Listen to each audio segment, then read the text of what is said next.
regional marketing director in this area, and we get the pleasure of hearing from not only one of my very good friends, but somebody that has done her due diligence in this industry with network marketing, with self-development, with just really trying to get to the nitty-gritty of helping her team. And so I'm excited. I actually will kind of go back a little bit about how Sarah and I met, but I was a stay-at-home mama and kind of not loving staying at home. I mean, I was loving staying at home, but I was not loving not meeting people and doing stuff and all of that. And so we were actually talking about it last night because we got in a little later than 9. And my youngest is 11 now, and he was asleep in my bed because Sarah crashed in his room. And so we're looking at him, and he's like so big now because when we met the first time she came to this market, he was in a baby carrier. You know, we're just like hauling him around everywhere with us. So it's just kind of funny to think that 10 years have passed that we've known each other. But how we met was really pretty ironic. I never thought this industry was for me. I actually would sit on the couch and be at parties and be like, oh, that's for people who can't get a real job. Like, that is really what I thought, okay? And so things change, though. You have 3 kids, you want to stay at home, you'd like new furniture, all those kinds of things. And so my eyes kind of opened when I heard about a product that was helping my sister, and so I went on and I checked the little box. I'd like more information. And ironically, it's weird that our sisters were involved because I was basically a home office lead, and randomly got put into the Rolodex and spit out to her sister Jenny. And we just kind of clicked on the phone. She was a school teacher. She had 2 children. They were the same ages as my older 2. And she had just told me in that conversation that she had just earned an incentive trip to Hawaii. Full-time teacher, 2 kids, did a couple parties a week, and was going on an all-expense-paid vacation to Maui. I was like, there weren't any of those things happening in my life. And I was like, a free vacation sounds awesome. So when she got back, we ended up talking. I ended up signing up. I didn't really meet Sarah until about 4 weeks later over the phone when I got a phone call from her, and she said, so, we need to know what you're doing. And I'm like, what do you mean you need to know what I'm doing? Like, we need to know what you're doing. We're doing a team training call, and I want you to share your story. What story? I'm like, I got the book. I opened it up. Like, it was a success planner. I opened it up. I read it, and I followed everything. It said, plan your first 6 parties. Okay. I called some girlfriends. I was like, hey, I'm going to go do this crazy thing. Will you have a party for me? And they did. And so I just followed it. So that's how we met, was really, I had to get on the phone with her, and she's like, I want you to share your story. Anyway, long story short, it was a fun ride in that company. She'll probably share what happened there. But anyway, that was my taste in this industry, and that's what got me to, I probably will never do anything else but. Okay? And then we got introduced to Nerium, and that was kind of our home run. Like, here's all the work you've put in over the years, and here's your gift. Okay? So I'm excited for Sarah to share all the gifts with you guys. I'm excited for her to talk to you guys about Youth Factor. We're actually doing a little brainstorming last night and this morning on some things that she's going to share with you. So without anything else, Sarah Nilsen from Seattle, Washington, come on.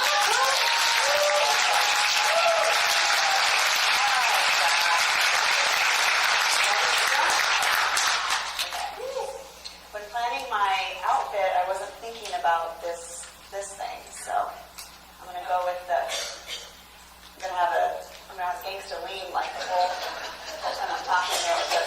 How's everybody? Thanks for coming out because A, it's the day after Cinco de Mayo, and B, the sun's out. And Laurie mentioned I lived in Seattle, and literally we haven't seen the sun since August. So I, for one, would probably be outside if I were you. So thanks for coming out. We went to do... Why does that say Nerium and this doesn't? Is that right?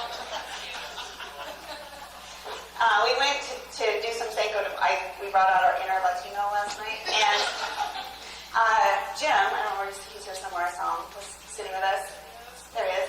He was like, so how do you prepare for your regional? Like, do you have to, like, you know, do some stuff? And I was like, no. So this is pretty much the first time that I'm seeing these slides with you guys, so we're going to do this. But the good news is, first of all, who have I never met? Who is this the first time seeing me? Oh, shoot.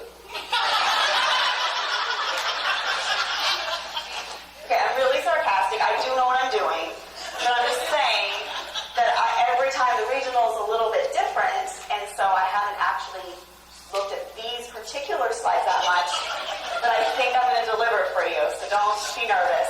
But I do like the fact that you're new, because that means that all my jokes are new. These people know when to laugh. They're like, okay, yeah. But you guys, I'm going to be looking at you, because that's like where the authentic stuff comes from. So thank you for that. Okay, now it says Nerium. So I'm going to ask you a couple questions. First of all, stand up if this is your first regional, like you're a new grant partner, this is your first regional. You just want to like acknowledge the fact that you showed up today.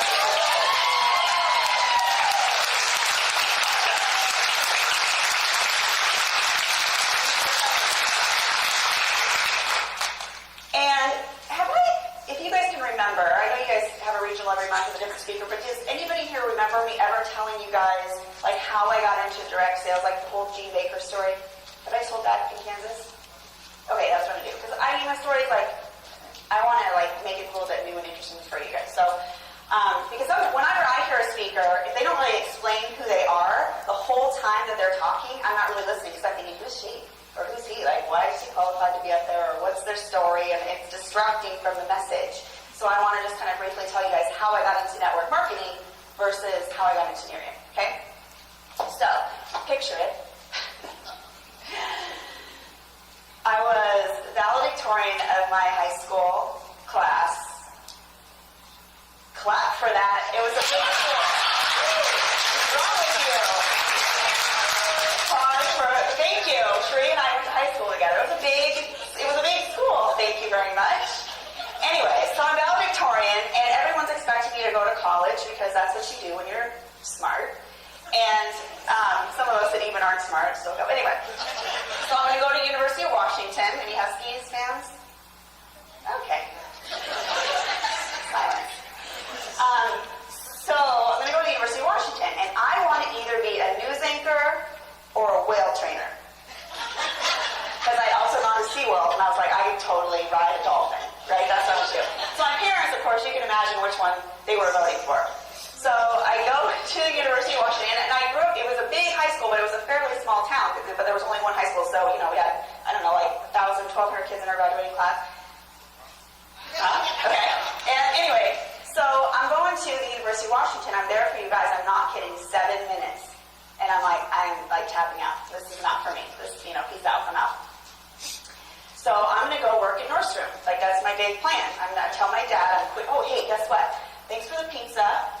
I'm not going back to college tomorrow, and I think I'm going to go move to Seattle and, like, go work in Nordstrom. And so it was a devastating, that's therapy. That's for the next regional. So, fast forward, 10-year reunion. Nope, not going to go there. Fast forward, I worked in Nordstrom for a long time now. I am the assistant to the director of marine facilities for the Port of Bremerton, which sounds pretty good, right? And that's like, hey, I can see that on a business card.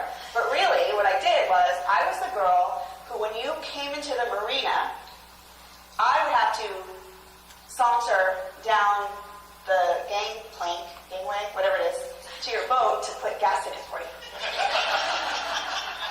Straight up, full Gomer Pyle outfit, men's pants, pinstripe shirt with my name embroidered on it, no kidding, okay?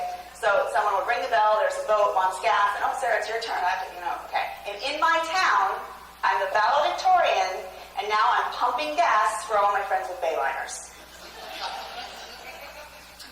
So, and it would be like, I'd go down there, and somebody would be like, Sarah? And I'd be like, never heard of her. Okay, so you can imagine my self-esteem was pretty much right about here, and my boss told me that it's technically a government job working for the Port of Bremerton. So if I'm there for a year, I get $1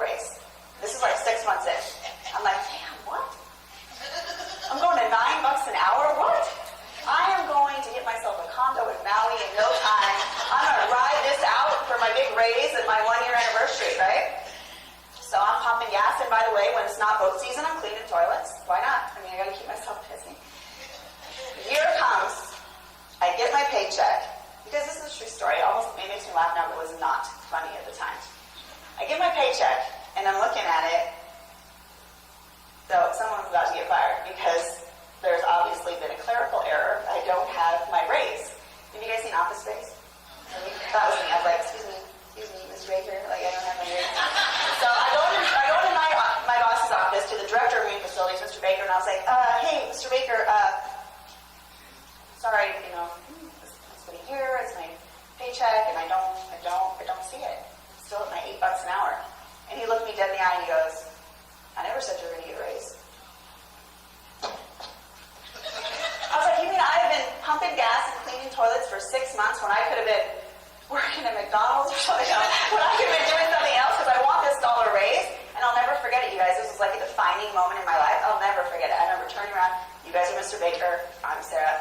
I remember turning around, walking away from his office. Well, now you can't see me, so whatever. I'm walking, and I thought to myself, I am never going to wait for someone else to tell me what I'm worth again. And I never did. Enter direct sales. So, but then it was funny because then I go to my 10-year reunion just a little while later, and I'm like, oh, now I'm the Tupperware lady. There's a valedictorian. So Sarah, I haven't seen you out in the news, but hey, you're going to really kill it with the Tupperware. Anyway. So that's my story. All right, let's see what we got about Nerium now.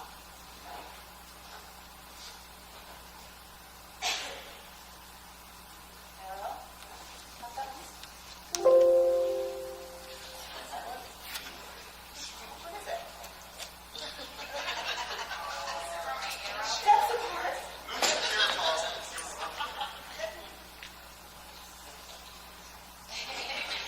I love it when it's not just me, usually it comes up.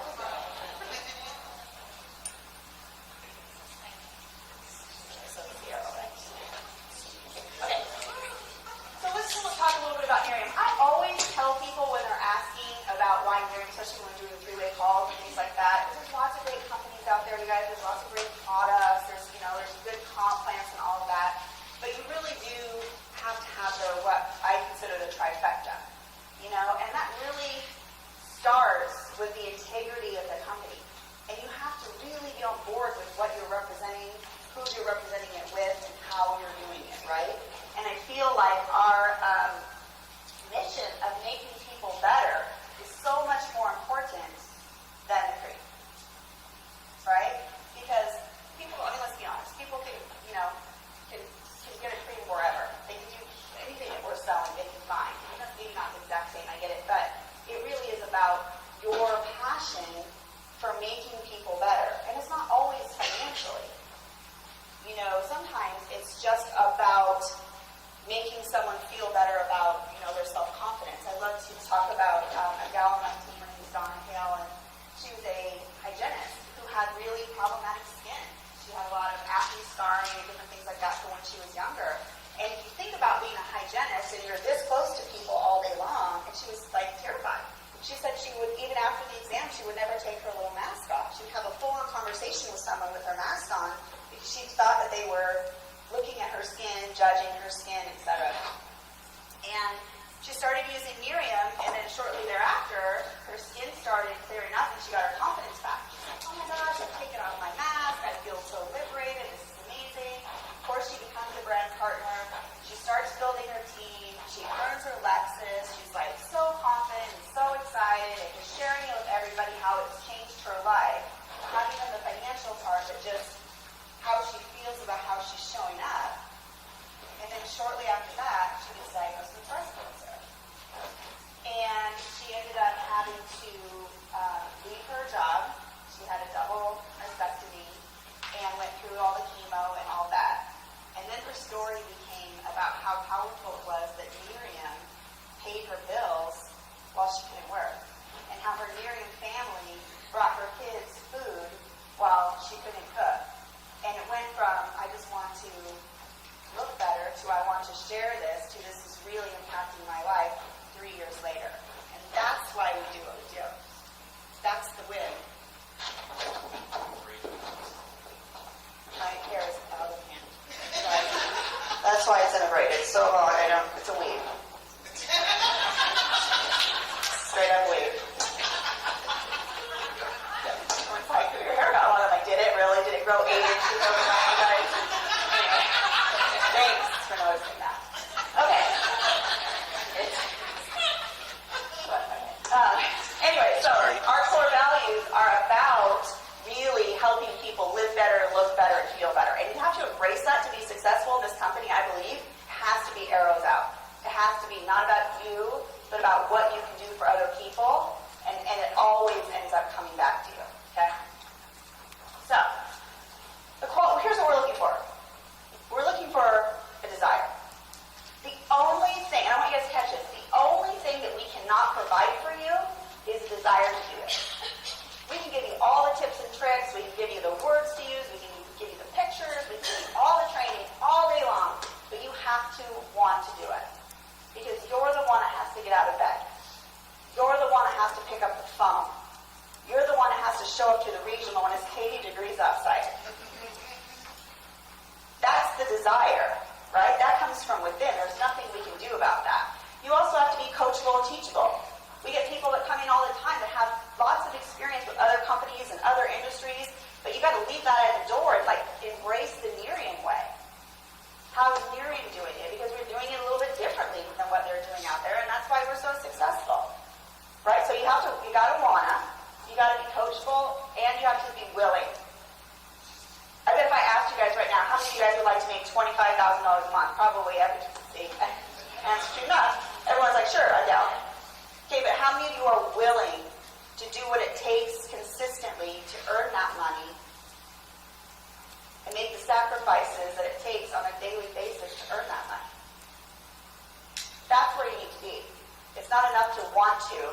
You have to be willing to. Right? That's what we're looking for. That's it. Notice that it doesn't say amazing salesperson. You have to live in a huge town. You have to know tons of people. You have to like to talk in front of people. You have to have immaculate skin. It doesn't say any of that. It says you have to be willing, you have to wanna, and you have to be coachable. Okay, tell me what to do. Is it my necklace now? I'm just a hot mess. Hold on.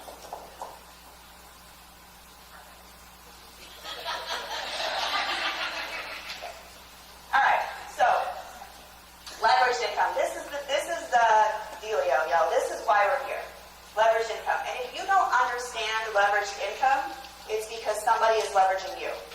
There's really no other way around it. But you have the opportunity to flip the switch, like right now. Like you can just decide, like I did with Mr. Baker, who could suck it, by the way, at this point. Not be leveraged anymore. I'm gonna go do me some leveraging, right? So here's you. You only have 1 hour a day to do this. Let's just say we're going to keep things simple. 1 hour a day to put into your Nerium business. And I know you have an hour because I know how much you're on Facebook. So you do have an hour a day. But that's all you got because you like to, what do we do in Kansas? Bunko? Rollerblading? What do you do? What do you do for fun? Gambling? That's universal. So you only have 1 hour a day because you got to get to roller derby. You've got PTA stuff going down. You've got Garth Brooks in town. You got other things that you got to do, right? So you have 1 hour a day. If you are consistent with your 1 hour a day, I don't even know what this slide says. If you're consistent with your 1 hour a day, then you're probably going to be able to bring in 1 or 2 customers or brand partners and or a combination of a month. Okay? All of the people that you bring on board as a brand partner, they only have 1 hour a day also. Because they're busy. They're like, we met them at roller derby. Okay, they're busy too. But at the end of it, even though you're only putting in your hour a day, they're all putting in their hour a day, and you're getting paid on the collective efforts of 155 hours a week. Does anybody want to go work 155 hours a week themselves? Nobody? Okay, this is the leveraged income. This is why you're making money while you sleep. This is why we do what we do. This is why the model works. Some people say, well, is that a pyramid? And I'm like, damn right, if you want to call it that. In the sense that, I wouldn't say that. That's not what I say. I say, oh, that's a really good question. Tell me what you mean by that.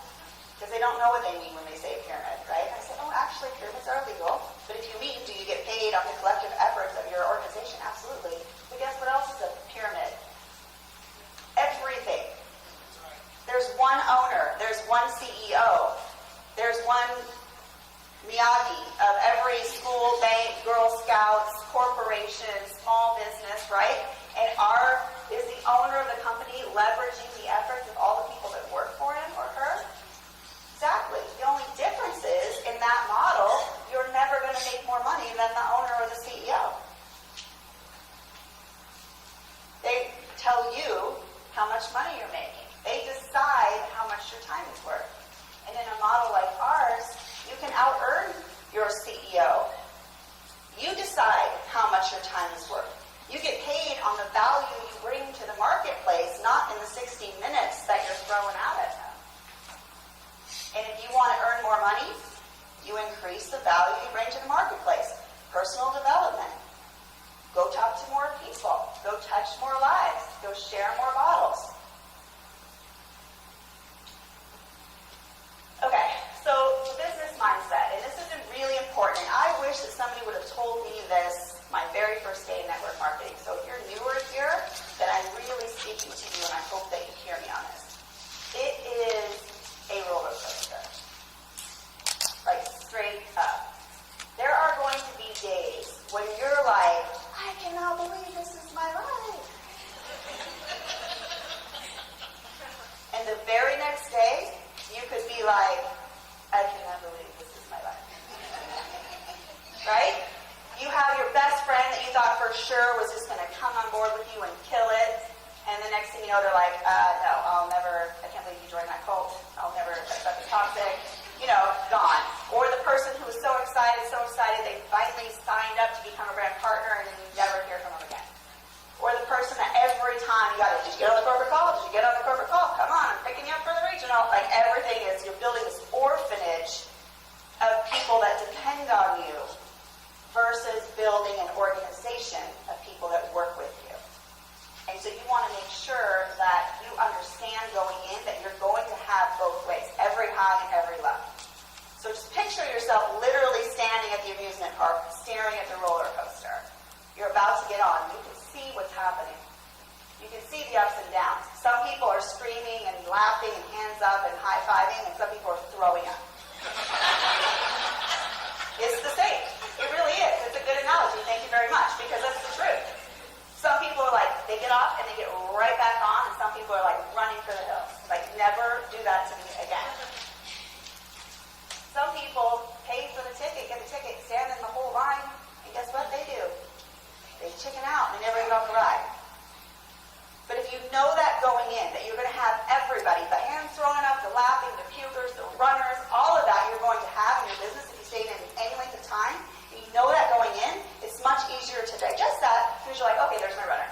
Oh, there's another runner. Wow, got a lot of runners. Where's my, I want my hands up. This is fun person. They're there. They're coming. Okay? You have to treat it like a business if you want it to treat you like a business. If you want it to pay you like a business. If you had a storefront and you were only open on Mondays between 3 and 5, how much business are you going to get? If every time someone came into your store, everything was exactly the same, the message was exactly the same, the product placement was exactly the same, everything was the same, how many times do you keep coming back? If you open a new store in your town and you don't advertise it at all, how many people are going to come in? Right? So if you want it to pay you like a business, you have to treat it like a business. And that means you have to show up. That means you have to advertise. That means you have to switch things up. That means you have to be creative. And not everybody that comes in is going to buy. Some people are going to come in 3 or 4 times before they buy. Okay, but you have to treat it like a business. And then who would hire you? And the best litmus test for me is if everyone in my organization ran their business just like I do. Excuse me, like same amount of time, same exposures, same follow-up process, same self-development plan, all that. If everybody did everything exactly like I did, what would that look like? And for some of you, you'd be like, that'd be pretty sweet. And some of you will go like, yeah, ouch. Maybe not. So,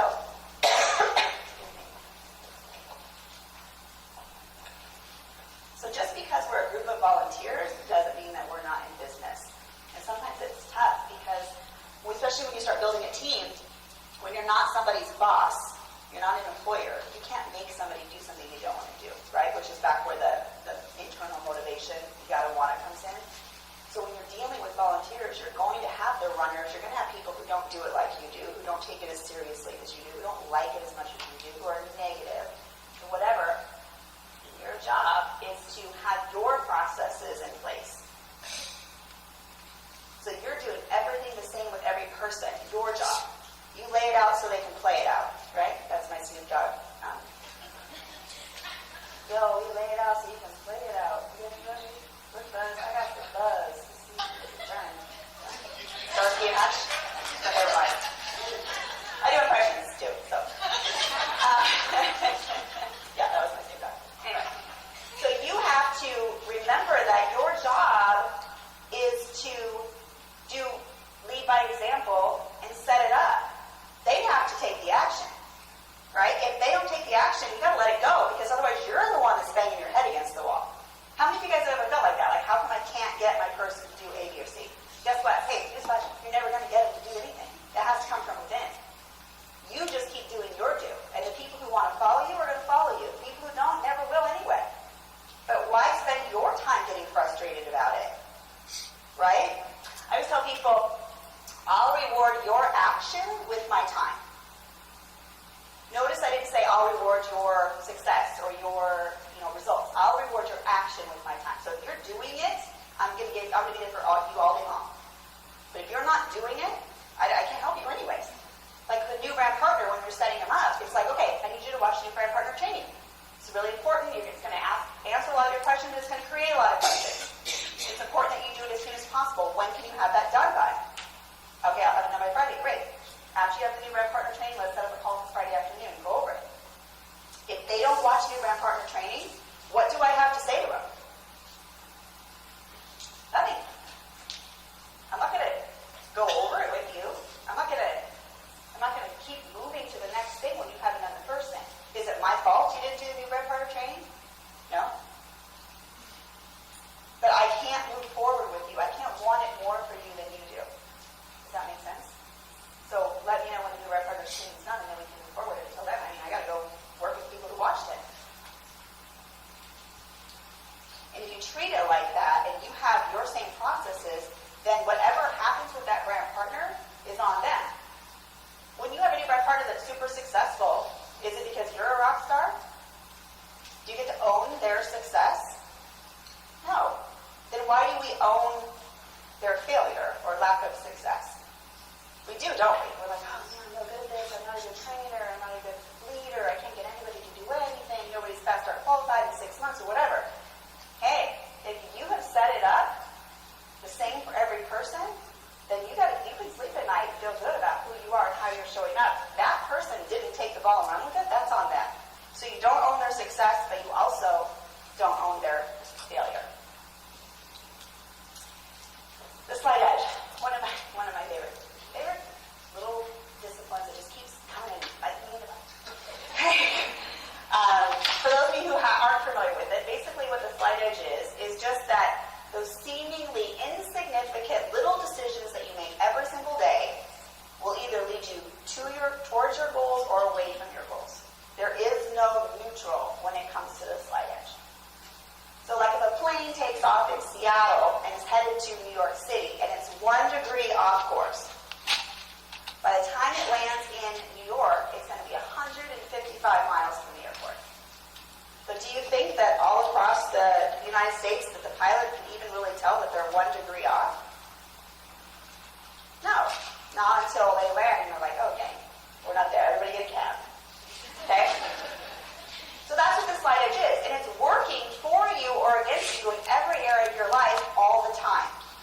And the trick is to get it, working for you. And so this is a little glimpse into Sarah's slide edge life. Okay. Obviously, I manifested an Oreo cake because I got I'm an Oreo girl. So, is one Oreo going to hurt? No. And by one, I mean one sleeve, clearly. Nobody eats just one Oreo. 2 Oreos? Like, says who? Is 1 Oreo going to hurt? No. Is this salad going to really make a difference? No. That's what I tell myself. So, I have a choice. I can just, mow down a few Oreos, nobody's looking, right? Or I can make the decision of having the salad instead. But if I make that same decision every day, am I going to get closer to my goals? Right? That's the slight edge, aka Sarah's version. This is my life. Okay. So you have to figure out why you're doing this. And this is also really important. Most of the time in the beginning, most people do it for money, right? For extra money, saving, whatever, some type of financial benefit for something. And once you get that money monkey off your back, once you have filled whatever it is that you were trying to do, fill that financial void or whatever, there has to be something deeper that keeps getting you out of bed. When you get to a point where you're probably, with the whole residual and leverage and the way that it works, you guys, I'm just being honest, is you get to a point where you pretty much make the same amount of money whether you get out of bed or not. So what keeps you motivated? It has to be something that attaches in your core. Something that matters to you or matters to the people that you love to keep you doing the do. To get on the phone when you don't feel like it. To show up at the regional when the sun is out. To go to conference when you'd rather be at Watershed. The same. Or whatever. You guys know what Watershed is? Okay, never mind. That was funny, but okay. So you have to find your why. And your why might change over time. As a matter of fact, it probably will. Right? For me, my why is, I have a couple, but the one that really matters to me is the way that I felt when I walked out of Gene Baker's office was really defeated and sort of powerless and taken advantage of, and like I wasn't living up to my potential, just all of that kind of negative, icky stuff. And one of the reasons why I do Nerium still, or still in this industry 15 years later, is because I don't want anyone else to feel like that. Like if I can play a role in helping someone else out of their rut, that's what lights me up. The person who can't make their Pinto payment, and the next thing you know, they're driving. I spake myself. Good, hey, good. Cole Pitchell's was like an old car. We used to make fun of it because it was kind of $500 for. Anybody have a Pinto? You still have it? Okay, good. So they can't make their Pinto payment, and the next thing they know, they're driving around in a Lexus. And how good they feel. The person who was on the top ramen diet because they couldn't afford any protein is now not just having chicken flavored, they actually get chicken, right? That feels good to help people. The person who thought that they weren't worth much in their family, that their husband, for example, was the breadwinner and they didn't want to, go buy any shoes or take care of themselves or whatever because they felt guilty about taking that money from the family budget. And now they're contributing and you feel good about how they're showing up in your family financially. That's the kind of stuff that makes me want to do this still, because I know that everybody, even in this room right now, is in some kind of a rut that they don't really believe they can get out of or don't see the light out of. And how can we take Nerium and use Nerium as a vehicle to better someone's life? That's why I do it. So, maybe you think you don't have any 9 wants. Maybe you're going to go, no, I got everything on lock. I'm pretty good. But if you think that, you're wrong. You have wants, but they're bottled up where you can't get at them. You quit dreaming. You aren't really thinking about what's possible. You're thinking about what's probable. They'll stay there too, coming out as blind resistance to change, refusal to put out extra effort, or the insistence that all your problems are caused by others. I can't help myself with that. I can't fix that. That's not on me. Or I'm not going to do things different. This is the way I've always been doing it. So you do have wants. We just maybe need to tap into them a little bit better. So Who's willing to share their why? Don't make me call in. Yes. I will, because my why, when I first started this a year ago, was because I needed retirement money. I've been at my job for 20 years, and I have no retirement. What little I did have went for daughter's college, trying to save a house. Lost it anyway to a house fire. But anyway, my son was one of the shooting victims in Olathe at the Austins. And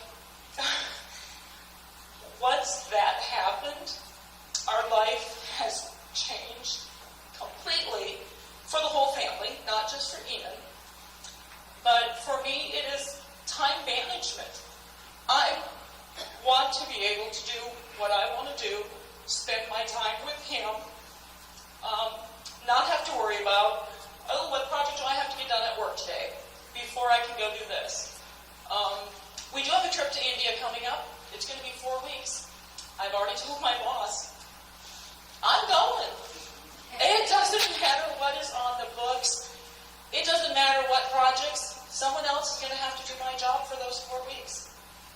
And I hate to say it, but I will be honest about it. I don't know if my company can handle it without me there because of everything I do.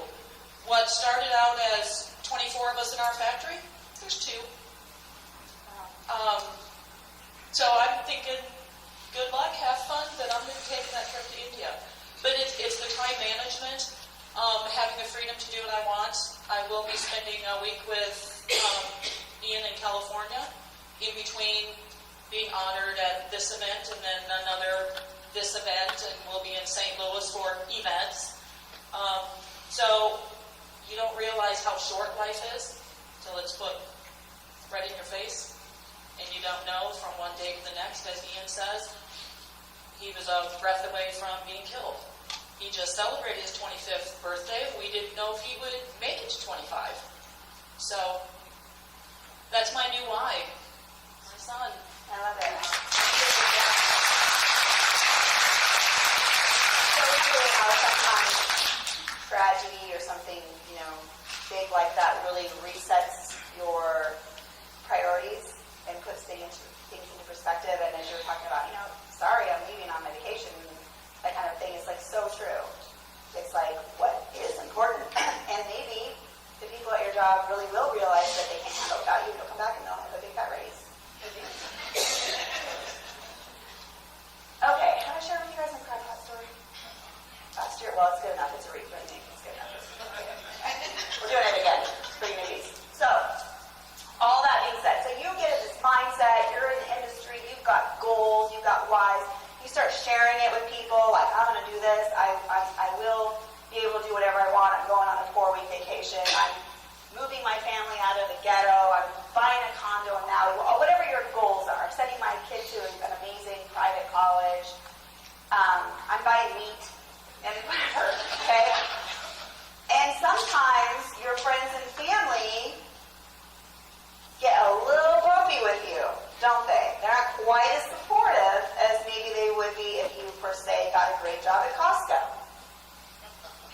What? Full benefits? That's amazing. I'm so proud of you. This is great. Let me know if they're hiring, right? Then you get a job in direct marketing, they're like,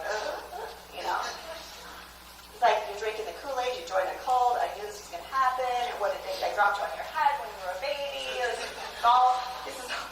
is God punishing me. It's like this whole, they're not as supportive. Well, did you guys know, you probably don't do a lot of crabbing in Kansas. This is a better Seattle analogy, I'm realizing in this moment, but I love it. So, you guys might not know this. So you put a crab pot in. So basically when you put a crab pot in, you sit in the water and you put something in it, like a chicken, like a dead chicken. A chicken or whatever, some kind of bait, right? You put it in, you soak the crab pot a couple hours, sometimes overnight, depending on where you are, and then the crabs come with lock-in, right? It's easy. It's the easiest fishing that you'll ever do, okay? Did you know that a crab goes in the crab pot and they can come right back out?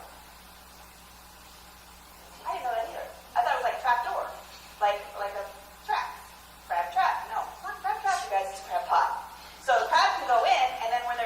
the chicken, they could go right back out. But what happens is that one crab goes in, starts, eating, and then Barry's like, hey, what? I'm coming in, and then here comes Kevin. They all start coming in, and if one of the crabs tries to get out of the crab pot, the other crabs will pull it back in. Like, no, hey, we're not done here. Like, you're not going anywhere, Scott, right? So the crabs keep each other in. They're not allowed. Like, there's like a doorman. Like, no, we're not done. So you gotta stay in here. If the crab continues to try to get out of the crab pot, they'll literally pull off its arms and legs. They'll kill it if they have to. Like, R.I.P. Kevin tried to get out. It's true. Okay? So think about this. I love speaking in analogies, and I think this is a good analogy for us. When we're in the crab pot with all of our friends and family, we're in corporate America, we're in the PTA, we're in whatever we're doing together, and we decide we're going to go better ourselves. We're going to change things up. We're going to flip the script. We're going to go do something that maybe is outside the norm or requires a little bit more, effort or thinking outside the box a little bit. Then our friends and family get a little crabby. Because it's kind of like looking in a mirror. It's like, well, I don't know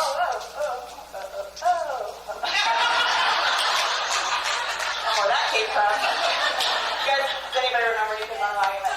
Okay, thank you. I'm like looking at covers like, what's that? Like my daughter, she's 21, she literally said to me, she was watching some show, the new version of the Fuller House, and they had New Kids on the Block as a guest. She said, is that a real band or is that just for the show?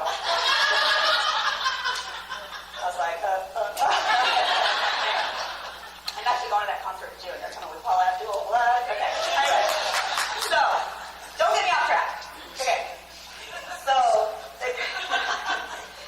our friends and family get a little crabby with us because they don't want to see us go off and be successful or not. Isn't that weird? Like, if you really think about it, people who love you the most are usually the most resistant to you doing something like this. Because it's like you're holding up a mirror, saying, I'm going to go do this, and you're not. You have a friend that decides you're going to run a marathon or something like that, or go, lose a bunch of weight, or go do something, travel Europe, leave their job and go travel for 3 months.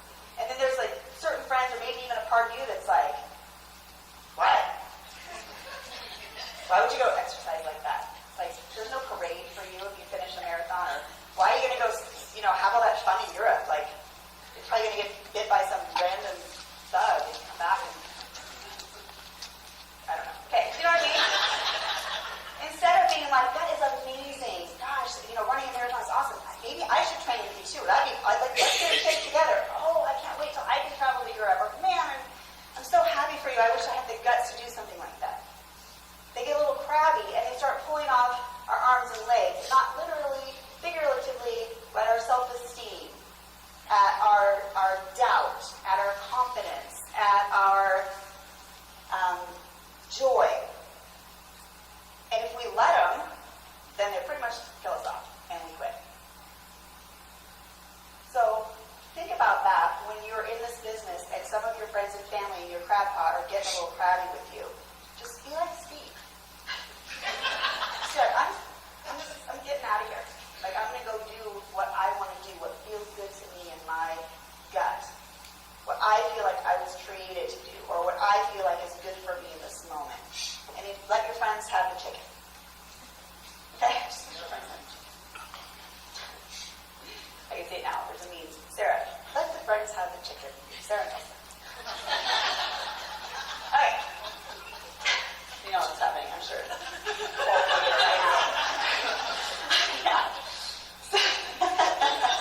Okay, so the 10 core commitments. So we're going to play a little game. So this half of the room, you guys are going to say skill. So Allison, you're over here. What's your name? Frank, your skill. And everyone else is will. Okay? Skill. Will. Skill. Okay, done. So I'm going to read the commitment. You say, if it's skill, we're over here. I want a loud crowd. Skill. If it's will. Okay, ready? Here we go.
person, it's going to take more than will.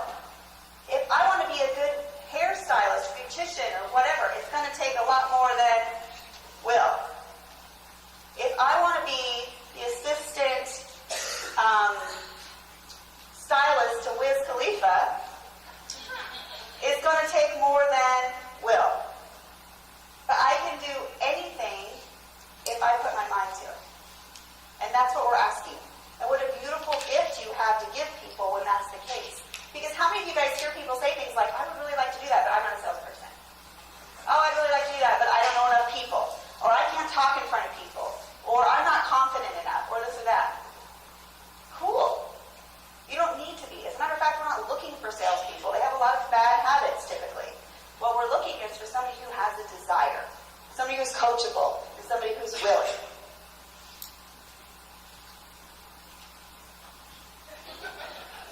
Back to me. I think I put this slide in the wrong spot. Actually, that's me going back to, here we go again with the slide edge. It's just the will. It's the consistent will. It's saying no to the Oreos today. Say no to the Oreos tomorrow. Does anybody have any Oreos? It's like, because I mean, I don't have to say no today. I mean, I said no yesterday, so not. Say no to the Oreos today. Say no to the Oreos tomorrow. Say no. Go to the gym. Whatever. Get off the couch. You know, get your 10,000 steps. Whatever. Today, tomorrow, the next day, the next day, the next day.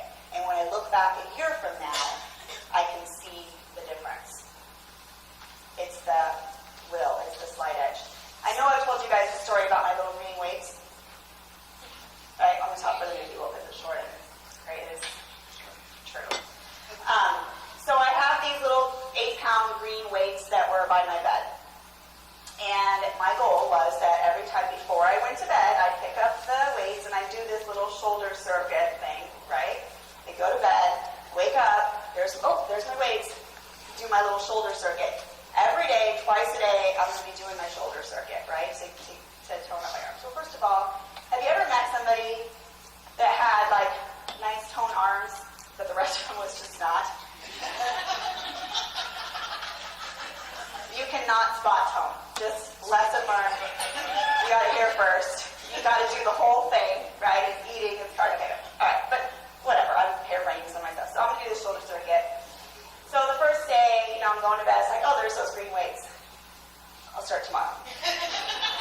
Wake up in the morning.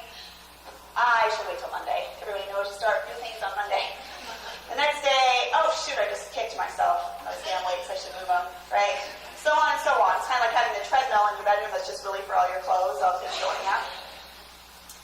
And the lesson in that, for the slight edge for me, is if all I ever do is kick the weights, then I wonder why my arms aren't toned. If all I ever do is say yes to the Oreos and then wonder why I can't fit in my skinny jeans, right? And I'm the type of person, you guys, that if I skip the Oreos like on Monday, I'm trying on my skinny jeans on Tuesday. And if they don't fit, it's like this diet stuff is BS. It obviously doesn't work. That's like my mindset. I mean, I have to teach myself this literally daily. Right? It's like if you go to the gym and all you ever do is get on the treadmill. Because you like it, it's easy, it doesn't hurt. Right? But you never get on the Stairmaster because why? And you don't go to the, do any of the weights because ow. And you don't go to any of those cardio classes because what? Right? Like, could you feel any more uncoordinated than trying to do a Zumba class? So all you ever do, you go to the gym, you got the membership, you get the bill every month, but all you ever do is get on the treadmill. And then at the end of the 6 months, you're like,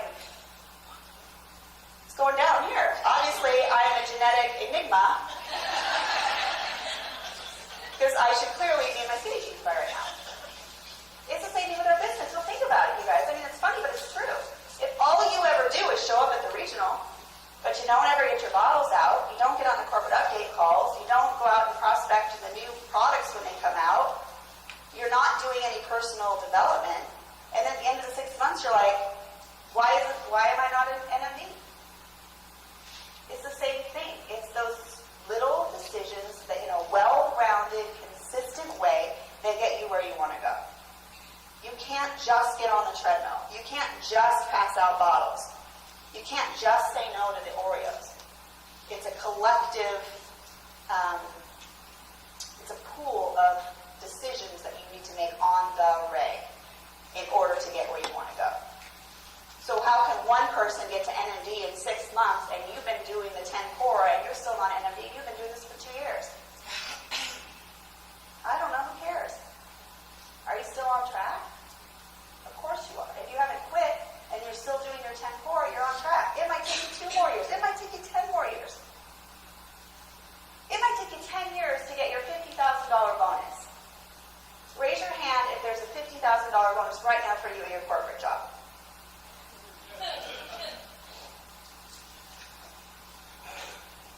I rest my case. All right. So how do we launch and grow? The very first thing you want to do when you're a brand partner, if you're relaunching, I know many of you have been here for a long time and you're like, Sarah, this is important to me because I've already done my launch, but you can relaunch. Maybe you need to relaunch right now because we have a new product out. This would be a great opportunity for you to do that. Right? So you make your list. Your list is alive. Your list is a living, breathing mechanism that's always being added to and deleted. So you want to make sure, A, that you have access to it all the time. It can't be locked in your safety deposit box. Okay? You have to have it. It's either on your phone or it's in your planner or it's something that you carry with you all the time because when you're at the grocery store and you run into Mary Beth that you haven't seen since high school, you want to write it down. You meet a new friend in line at Starbucks, you want to write it down. You have to have access to it for it to work for you, right? And your list is anybody with skin or a brain. So some of you need to work on your list, because I know you know more people than that.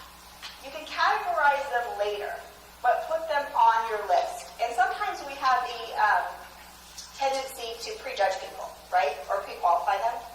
We might say, oh, that person, they pop in your mind, you're like, oh, they can't afford it, or this person wouldn't want it, or this person uses something else, or this person has no friends, or I don't want to have to spend any time with this person. So you don't put them on your list when maybe you could, right? My most significant example of that, and I probably told you guys this before, but I'm just one big repeat, so just bear with me, is Rose Laughlin. She was my bus driver in kindergarten. Anybody remember this? I think I told this story from the stage at conference one time. Well, anyways, Rose Laughlin, she's my Facebook friend. She was my bus driver in kindergarten, but she also had 10 kids. Some of them were around my age, so I went to school with her kids. Dude, this chick had so many kids, she named 2 of them Mike. I'm not kidding. 2 Mikes. It was kind of like, well, Mike 1 is like, nobody remembers him now anyways. Let's go back with Mike. He still had everything like embroidered with his name on it. He'd say Overland. Anyways, Mike 1 and Mike 2. The original, the OG Mike. Little Mike, big Mike, I don't know. Anyways, 2 Mikes. 10 kids. And they're all older now. And I happen to know that she lives in her van. I wonder why, because I just raised 10 kids, and now she's like, but they're all gone. Rose. She's on Facebook. She's liking all my stuff, my posts about Nerium when I was first started. And like the cream, I'm putting out these posts like, let me know if you want a free sample, things like that. And she messages me, and she's like, I really like a free sample. And I had this moment where I was prejudging her. And I was like, first of all, where am I going to send it? True, that would work. Secondly, she's probably not going to buy the next one, and I'm happy to have her try it, but I can't just give it to her all the time, at this point. I have 3 bottles or whatever. I was like, okay. So I sent her a bottle to try. And I was just going to let her have the bottle. I wasn't going to ask for it back in 5 days because, she needed it. She's still wearing Wet Wild 512 lipstick, isn't she? Really? Come on. That icy pink that we used to wear in junior high, 99 cents, she still wears it. She's probably 100 by now. Anyway. Like, Rose needs some Nerium. So, she messages me a couple of weeks later and says, I want to buy the product. I want to be on the auto delivery. And it was this hard lesson for me because I thought to myself, really, Sarah, who are you to decide who gets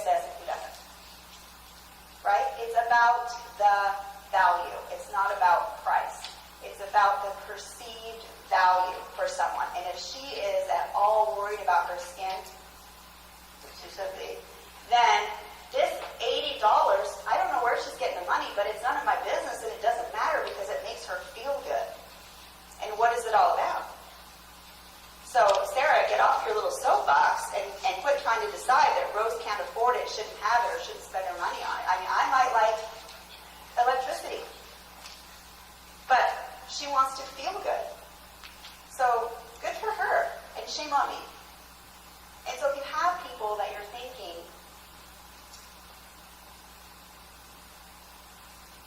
I want to tell you guys something. Remind me if I don't say, remind me. Well, it doesn't go with the. Okay, I'm not going to forget. It's not about it. I think it'll weave better with a different slide later. But anyways, so Rose Laughlin, PC, and she has been since I started, basically, living in her van at the post office. Okay, so build your list of anybody that has skin in a brain, and don't prejudge anyone. And then we're going to go back through and categorize that list by this. RP, who can come to your place? Who logistically lives close enough to you that you can invite them to a party? Who do you want to try the product? Who's somebody that you really value their opinion? Maybe they're, somebody that's really up on skincare. Maybe there's somebody that has problematic skin. Maybe they're just a really good friend and you value their opinion. Who can you get a bottle to? Who are you going to market through videos? Who is somebody that you can just send them a quick video? And who are people that you really want to sit down with and have that heart-to-heart about what we got going on as far as the company of business? I don't like these slides, so I'm going to do this. So an RRP. When you're inviting someone to an RRP, you need to make sure that you are excited about the RRP.